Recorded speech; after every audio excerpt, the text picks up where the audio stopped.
What is going on, guys? It's Gospel Gamer here, and I'm back on Steins Gate 0 after massive cock-up that I've just had trying to fucking, go back. It was pretty horrible, and it fucked it right up. Anyway, let's rock and roll. I thought I was ready when I accepted the job, but I had never expected this. ...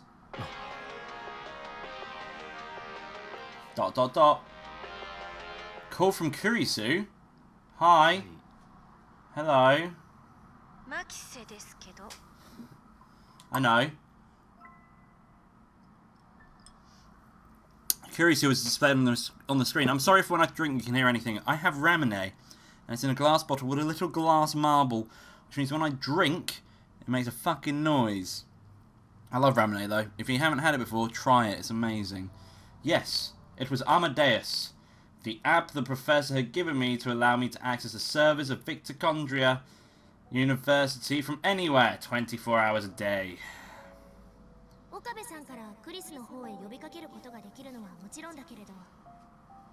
Yeah. She'll also contact me. Okay. This I hadn't predicted. I'd never thought she would call me, or that her face would be displayed on the screen.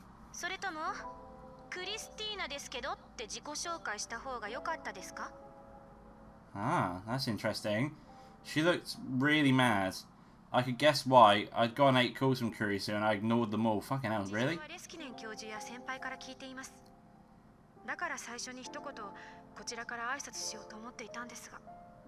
Ah. 8 times, you prick. Such a bad person. Why aren't you saying anything, huh? Talking to a realistic girl on my smartphone with so many people around was pretty embarrassing.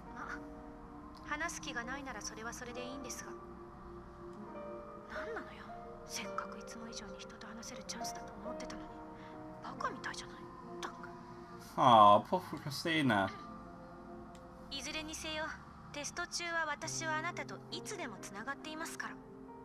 Okay.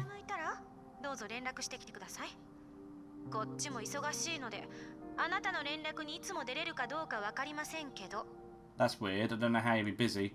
Man, what is this? More than that strangely friendly Kurisu from yesterday. Angry. Stubborn. More curious than anyone. The way she seemed to be constantly challenging you. Goodbye, Kurisu. I realised that this really was Kurisu Makise. Makise, I fucked her name up. Is it Makise? It's Makise, fucking hell.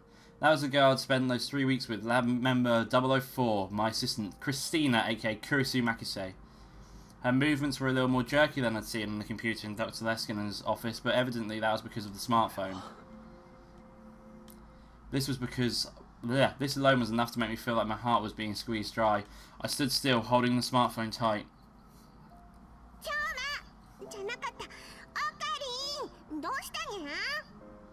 Hi.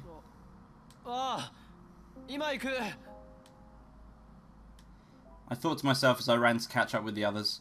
Maybe Dr. Leskinen was right and this test would be a very cruel thing for me. But even so, in my mind I was already starting to think about what I would like to talk about with Kurisu.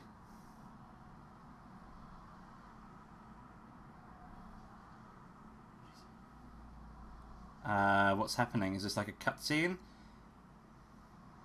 Maho Hiyajo was remembering. She was remembering the last night she'd spoken to Kurisu Makise in person.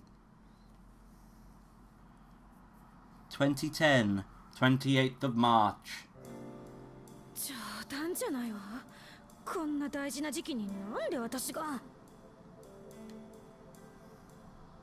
That night, Kurisu was whispering to herself a lot.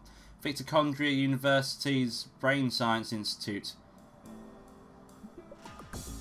Maho and Kurisu worked in the same room at the lab. Thus, Maho was forced to hear Kurisu's angry mumblings whether she wanted to or not. A little was fine, but she'd been acting like this all day, and it was keeping Maho from concentrating. She finally snapped and turned away from the paper she was writing.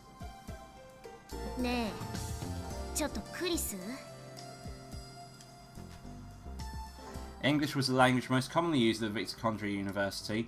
When the other staff and professors were around, she'd always use English, but when it was just her and Kurisu, Maho would often speak in Japanese. Even though Kurisu in the entirety of the lore of Steins is American, would therefore speak English, and if Maho could speak English, she would also speak English. I don't get that, but whatever.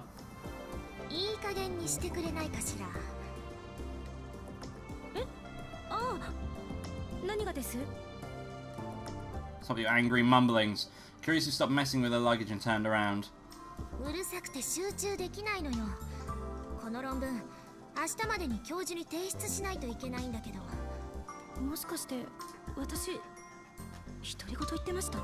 You always talk to yourself.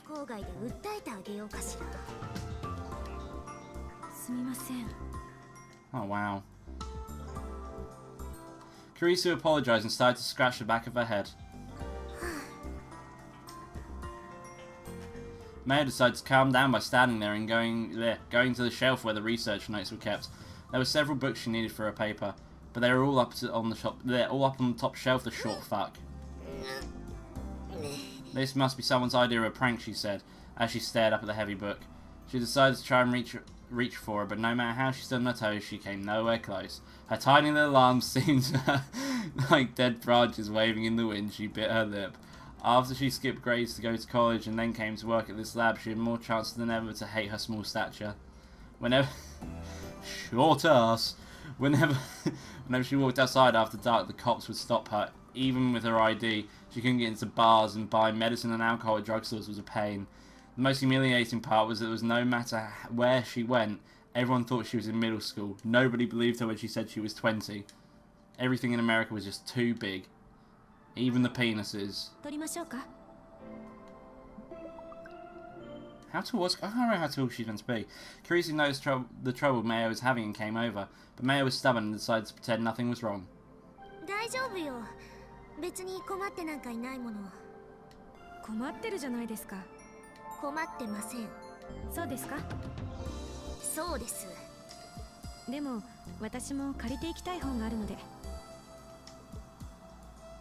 Kurisu easily reached the highest shelf and grabbed the book Maho wanted.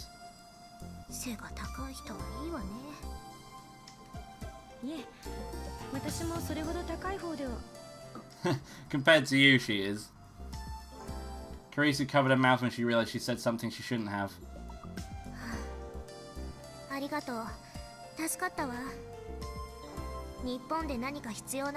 Nippon! Arigatou gozaimasu. Oh my god, it's all Japanesey. Kurisu handed over the book as she spoke, and then suddenly her eyes went wide and began to sparkle.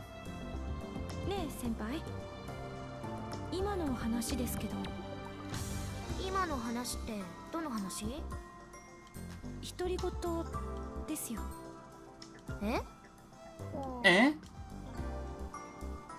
It looked like Kurisu had come up with a new idea. This was a regular occurrence for Kurisu, and Maho was used to it.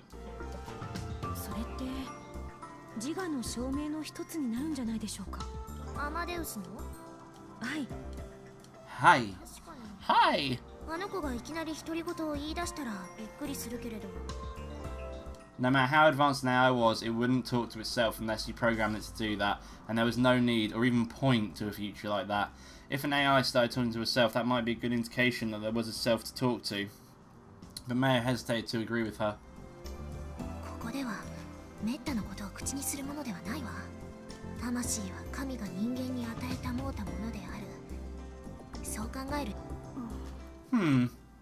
That's true.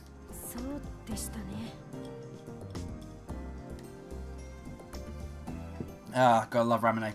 Kurisu's expression dimmed. Kurisu and Maho were both treated as heretics in the lab, especially since they were Japanese and women. And Kurisu was simply too talented. Nobody ever actually did anything, but a lot of the older scientists were definitely avoiding her. Dr. Leskinen was the chief scientist, and the fact that he liked the two of them was all that let them do their research in peace. If the other scientists heard what Kurisu had just said, who knows what they'd do? Maho patted Kurisu on the shoulder.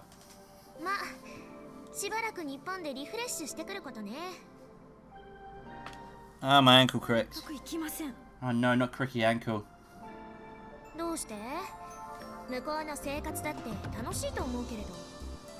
留学するなら大学院ですよ。なんで高校なんですか？仕方ないでしょ。日本では年齢的にあなたはまだ高校生なん Yeah, だ。 fuck off to the Japanese high school, damn it, woman. 教授の思いやりは素直に受けておきなさいな。 May I remember what Dr. Leskinen said. Kurisu has a fragile personality who with bickering in the lab is putting her under a lot of stress, and she's at her limit. It might ruin her as a researcher. That's what the professor had said. He was really worried about her. それにもともと7月になれば日本に行かなくちゃいけなかったんだからちょうどいいじゃない。はい、実はそれも憂鬱で。秋葉原って Akihabara! Yay! Akihabara Techno Forum. 何をどうしていいのか。サイエンス誌に論文が載った以上これからもどんどん増えるわよ。 I imagine lecturing is incredibly hard. やだな。 Kurisu whispered to herself. Maya didn't like being around lots of other people either, so she knew how Kurisu felt. Fucking words. But there were a lot of scientists who wanted to be published in a major journal, then go on to give public lectures, and she'd beaten out many of them to win that honour. People were jealous. She needed to fulfil her responsibilities, even if just to shut them up. Maybe I'm not that much better though. Mayo silently laughed a little and hated herself for doing it. Maybe I'm just as jealous as they are. That feeling, which was a little like fear, was something that she always felt. The girl in front of her was just that different from Mayo.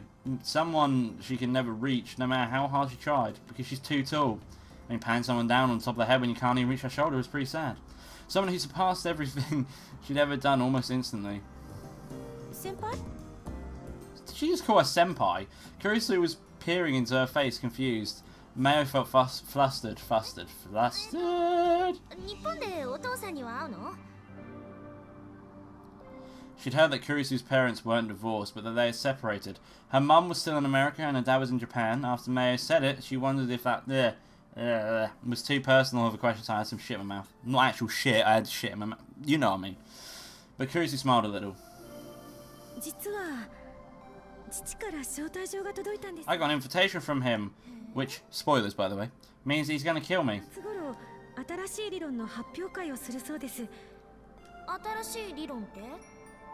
This is where originally they meet. Kurisu and what's-his-face, Okabe. Kurisu's smile changed into a small expression of consternation. What the fuck is that word? Theory of relativity.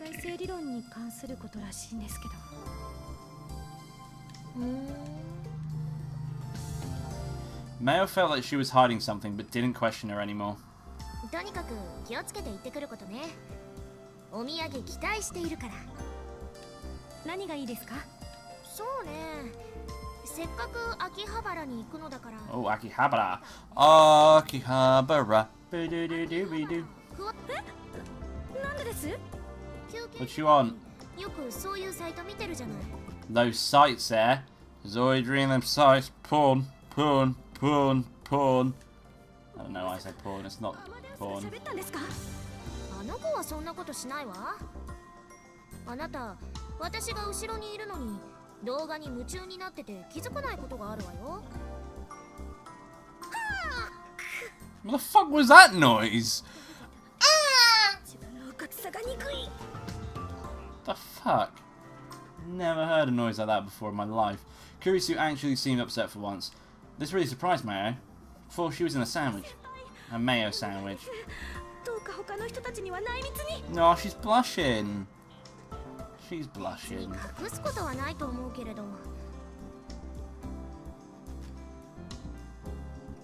The idea of sharing a secret with Kurisu made Mayo happy.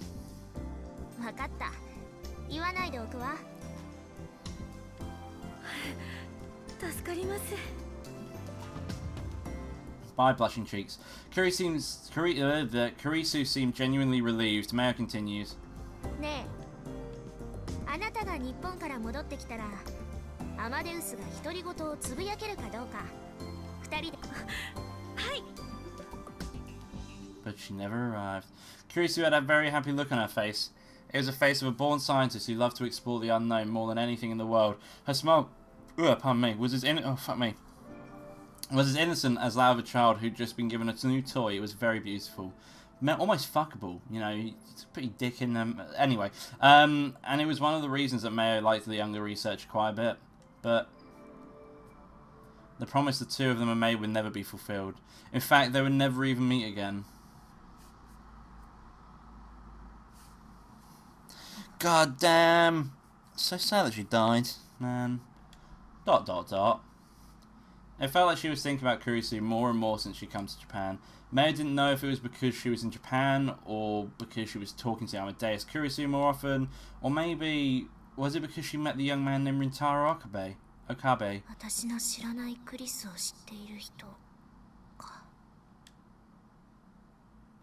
Thinking back, the first day they'd met, she'd broken down and cried right in front of him. It was something she didn't really want to remember. She chased the memories away out of embarrassment.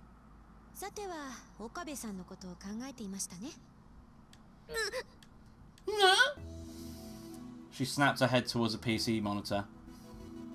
Hello, I'm Amadeus.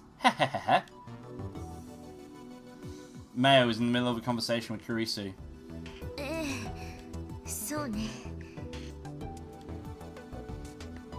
She shrugged her shoulders and tried to ignore Kurisu's mischievous smile.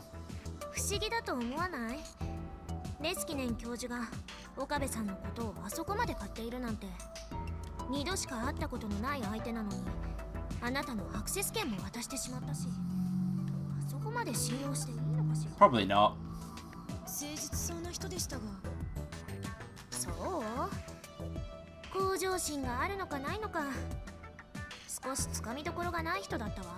No one ever understood him.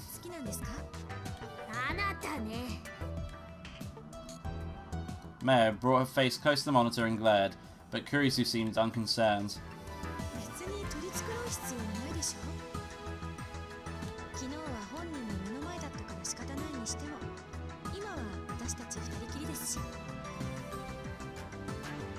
Kurisu may not have looked like someone who would, but she really enjoyed this sort of gossip. Maybe girl talk was the right word.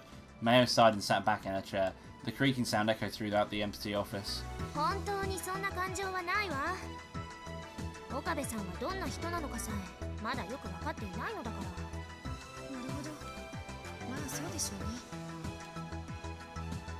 Kurisu let the matter drop.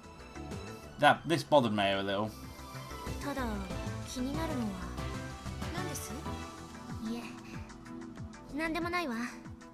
Maho had been spending a lot of time thinking about something since yesterday, to the point where she'd even put off the research. What kind of relationship was this between Kurisu and Okabe? What was Kurisu feeling in the days before she died? She would have liked to ask Okabe if she could.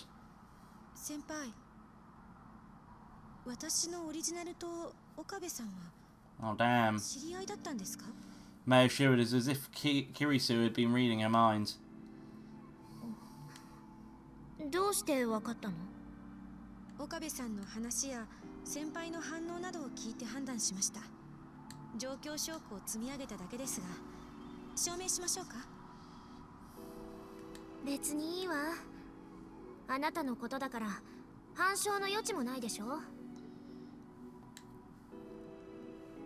The way they use words like proof in normal conversation showed that both Maho and Kurisu were scientists at heart.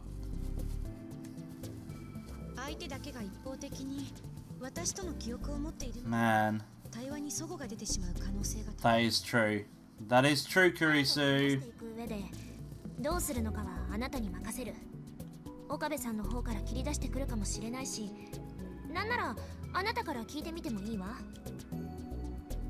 Maho still didn't know if Okabe would even access Amadeus at all. They weren't forcing him to.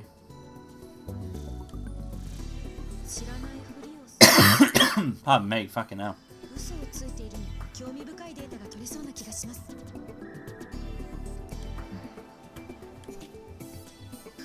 Yes, it was interesting, but that was her opinion as a researcher working on Amadeus. How would Rintaro Okabe feel about it? Wouldn't this be rubbing salt in the wounds in his heart? Maho realised she was getting much too sentimental.